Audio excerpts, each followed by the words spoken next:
So everyone has been talking about this story for the past week. The governor of Texas, Greg Abbott, has blamed renewable energy for causing the blackouts that spread across Texas last week as Texas got hit with extremely cold temperatures, leaving over 4 million Texans without power. But we did some digging, and the facts tell a different story. Yeah, Texas has been advised since the last big cold snap in 2011 to prepare its grid for extreme cold like this. And in fact, they chose not to connect to many of their neighboring states so they wouldn't have to go through federal regulations that would have required hardening their grid. Now, wind makes up 23% of Texas's electric grid, and solar makes up 2%.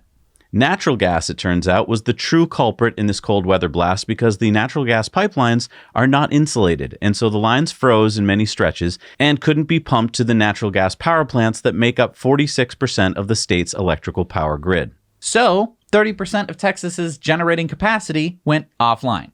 And whose fault is that? Fossil fuels' fault. Just look at this chart from the SEIA. You can see there that only 1% of renewable energy dropped, but 25% of natural gas energy dropped. And just to be clear, Texas's grid operator, Electric Reliability Council of Texas, or ERCOT, also said that frozen wind turbines were, quote, the least significant factor in the blackout. Yeah, it turns out most of Texas's solar and wind stayed online during this power outage and was actually quite reliable. Now, I was amazed to find out that 60% of Texas homes have electric heat, and it was all those electric heaters turning on at once that caused ERCOT to institute rolling blackouts to get a handle on the increased demand and the lowered output of power plants. You might be asking why any of Texas's wind turbines failed at all. I mean, aren't there wind turbines operating year-round in the North Sea, Finland, Sweden, Norway, and Canada, for example? Well, it turns out many of Texas's wind turbines aren't outfitted with cold weather packages. Just like you can get some Tesla models with a cold weather package like heated seats and heated steering wheels, wind turbines can be equipped with a number of precautions like heaters to warm up turbine components and lubricants. Oh, and by the way, when you're looking for one more tidbit, one more little morsel you can pull out when you're telling your friends who are like, see, renewables don't cut the mustard. Well, you can tell them about this. All right, so what's this chart? It's Texas's daily pollution reports. You see, during the cold snap, there's been a huge increase in the number of reports of air pollution because fossil fuels don't do well in frigid temperatures. Even in a normal year, fossil fuels cause a lot of pollution. One analyst found that in 2015, 5,000 excess deaths were caused by air pollution just in Houston, Texas. But in frigid temps, well, I think Sharon Wilson, a Texas-based senior field advocate at Earthworks, explained it well. Everything with oil and gas starts with a hole in the ground.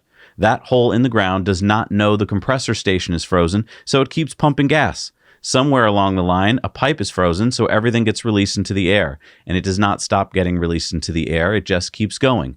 If the industry had winterized their equipment, this wouldn't be happening. Oh, and by the way, in Texas, they don't count methane in their pollution reports. Helpful. Nice. By the way, Texans, ERCOT is a nonprofit controlled by the Texas legislature. So you actually are in control of your grid. Unlike a lot of places where it's kind of private enterprise, you can call up your representatives in Texas and say, hey, I don't like how it was handled. Let's do something different next time. Right. Let's winterize our grid. Let's make sure that this never happens again. Because here in Massachusetts, it snowed a lot. And the power didn't shut off at any point. And we have way colder temperatures and we have much more snow. That's not a brag. I understand that Texas is usually warmer than this, but why aren't you prepared? Why is the infrastructure not in place? Yeah, even if it's only every 10 years, that's still way too often. Especially when we consider the human and economic cost of something like this, where you have an entire giant state which shuts down for weeks at a time. Yeah.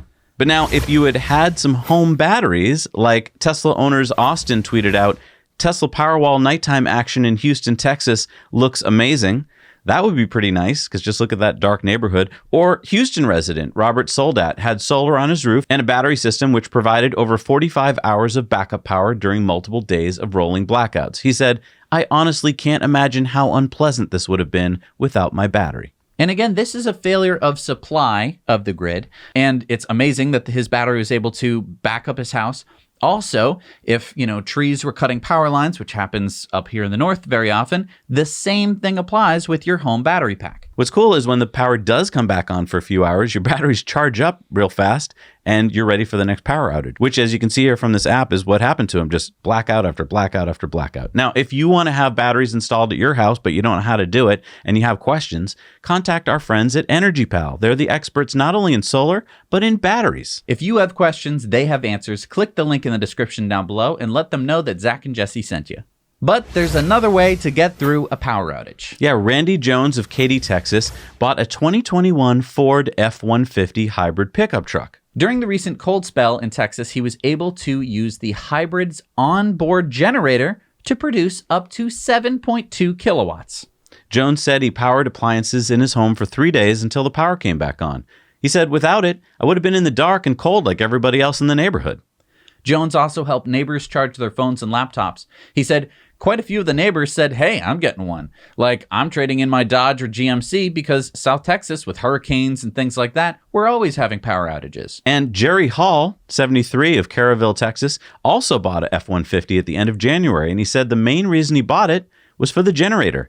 He said the truck saved the day. It would have been 3 miserable days without the truck. Now, we had talked about this exact thing, except that I didn't know that it existed. We had said like, oh, you know, the Cybertruck is going to be so cool because you're going to be able to plug stuff in. You're going to be able to back up your house. Why doesn't Ford do this? Why can't Ford make a car with a generator? And we were like, why doesn't Ford do that? They have this. But I'm going to say it's not my fault because I haven't been advertised to. Yeah. Here is the ad for Ford. Oh, you're going to give them an ad? I mean, good for Ford for having a useful feature in their truck. Here's the commercial, right? It's dark, it's snowy, the guy's driving, you know, the headlights are bright, but everything else is dark and you don't know what's going on. He's got to drive over like a tree limb, downed tree limb or something like that. And he gets home, he plugs the truck in, and then the house lights turn on, and he, you know, comes in with the milk and the eggs, and he opens the door and it's bright, and you know, his daughter goes like, "Daddy!" And he's home, and then it's like, when the going gets tough, it's nice to have a Ford to come home to. Boom, Ford. I mean, Ford, if you want to use that, just give me, you know, $500,000. So you don't think Jim Farley, the CEO of Ford's tweet here, was as good as your ad, huh? I'm just saying, throw some money at it. Just, you know, capitalize off of this. Yeah. This is what you do all the time. You capitalize off of our fears and our anxieties. This is a valid one, and you actually have a solution for it. Just say, and then, you know, explain what it is. Like, the hybrid Ford F-150 has a 7 kilowatt generator to back you up no matter where you are. Ford. Great. Wow. And I mean, I don't even know why I'm so excited about this, because it's a gas-powered generator. It's not efficient. It's not clean. But in situations like this, you just need the power. You just need something. And the sad part is to me that only the hybrids have this because they're built like that. But all trucks have alternators. I think that this shows how many people are going to switch to the Cybertruck or the Rivian or whatever, you know, the Ford F-150 electric when it comes out and can do this, because look at how many people would love this feature. Exactly. Hey everybody, thanks so much for watching Now You Know Clips. You can watch full episodes of Tesla Time News on Mondays and in-depths on Fridays. Just click the link down below to head over to the Now You Know channel.